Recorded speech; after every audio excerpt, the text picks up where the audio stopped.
This video is brought to you by Squarespace. Whether you need a website, a domain, or an online shop, make it with Squarespace. Hi everyone, it's me, your friendly neighborhood pathetic excuse for a beard tech reviewer, Sam Sheffer. You, notification squad probably, hopefully, hey, clicked on this video to learn about the Google Home Mini and the Google Home. They are smart speakers that can do things like read you the weather, check your calendar, adjust the lighting, play some music, etc. You've probably seen smart speakers either on this channel or you might own some, but in case you don't, let's dive in. And before we get any further in this video, please put in headphones. I'm going to be triggering these devices a lot and I don't want to accidentally activate something on your end. I appreciate your cooperation. All right, let's just get this out of the way first. Let's do a quick speaker test. Now, Google doesn't sell these as like amazing top-end speakers. That's why they have the Google Home Max, but I just want to do a quick test to see what these things sound like in comparison to each other. Play Fireflies by Owl City. It's hard to say that I'd rather stay awake when I'm asleep, 'cause everything is, 'cause I get 1,000 hugs from 10,000 lightning bugs as they tried to teach me. It sounds better when the volume is not raised all the way. It sounds like it's losing parts of the bass when I make it louder. Listen. Foxtrot above my head, a sock hop beneath my bed, disco ball is just hanging by a thread. Okay, I'll switch. Oh yeah.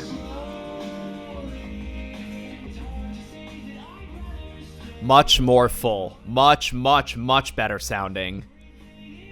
Not fantastic, not Home Max or Home Pod level, but that thing's not bad. Okay, I don't want to bore you by you having to watch me listen to music. I'll tell you this thing from a sheer audio perspective is not great. Like, you don't want to be using this as your main speaker, but for like $50, I feel like if you buy this for like, I don't know, someone in high school for their bedroom, like that you would get one of these maybe, and like a dorm room, probably one of these. I think right off the bat from a sheer sound perspective, you want to go with the Home Regular. Now, obviously these devices can do things like, hey Google, turn off the lights. Okay, turning off 4 lights. The lights back there. Hey Google, turn on the lights. You got it, turning 4 lights on. Let's do some more tests. Hey Google, what's the weather like in 3 days from now? In New York City Thursday, it'll be mostly sunny with a high of 49 and a low of 41. Hey Google, when did George Washington become president of the United States? 1789.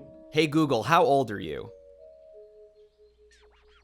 I was launched in 2016, so technically I'm pretty young, but I've learned so much. I hope I'm wise beyond my years. Okay, let's switch gears here and talk about the hardware. So the Home Mini is a really small donut-shaped like puck. It's got a rubber base down here. There is a mute switch on the back and it plugs in over micro USB. It's pretty light, and then it's got this like speaker meshy material here. And on the sides are capacitive buttons for doing things like raising and lowering volume, etc. And the Home Regular also has a sort of rubbery base here.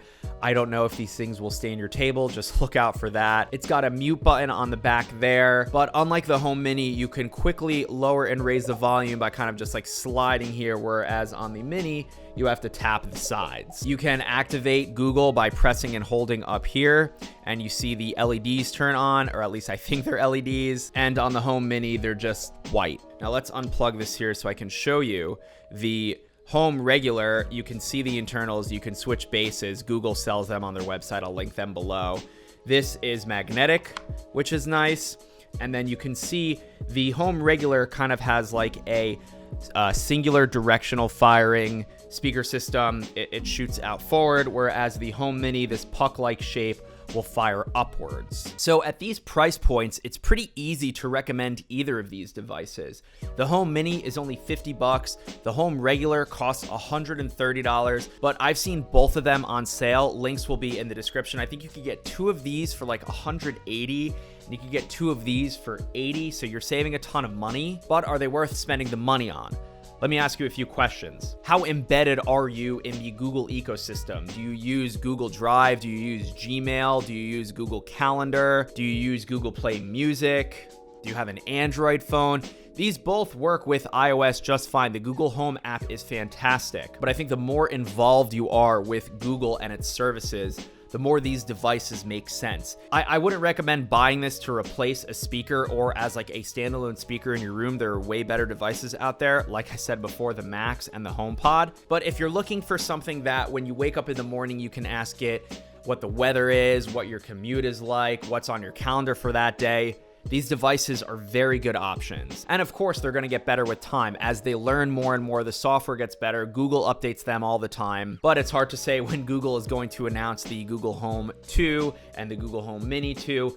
I don't know. I know that the Google Developers Conference, I/O, is coming up soon, so stay tuned for announcements from there because we could see new hardware. But before I let you go, before you click away, let's hear a message from today's sponsor, Squarespace. If you recall from a previous video of mine, I told you that I'd been using Squarespace for years and recently relaunched my website, samsheffer.com. I choose Squarespace for a handful of reasons. First of all, they have award-winning 24/7 customer support, which is fantastic. They've got dozens and dozens of beautiful templates that you simply click install on, and then you can just kind of drag and drop, edit as you go. They're beautiful, they're easy to use, and they work. Squarespace is also an all-in-one platform, so all of your billing information, all of your domain information, that is in one place. And with Squarespace, you never have to upgrade or install anything. You go to squarespace.com and it's all there for you. And funny enough, a friend of mine actually bought samsheffer.com because he noticed it was expiring and didn't want me to forget about it. So he bought it not using Squarespace, but then I was able to transfer it over to Squarespace super easily. So now again, everything is in one place. Squarespace is a great place to set up your website, obviously, or maybe your online shop.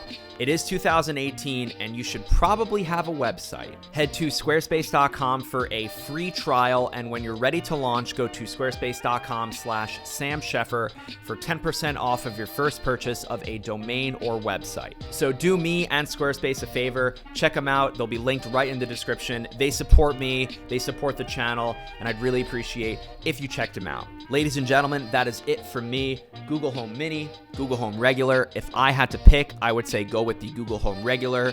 It sounds better. It's got a bit more functionality. I would argue it looks a little bit cooler too than just like this puck thing, but that's just me. Subscribe to this YouTube channel if you're not already. Leave the video a thumbs up because you made it all the way until the end, and I will catch you in the next one.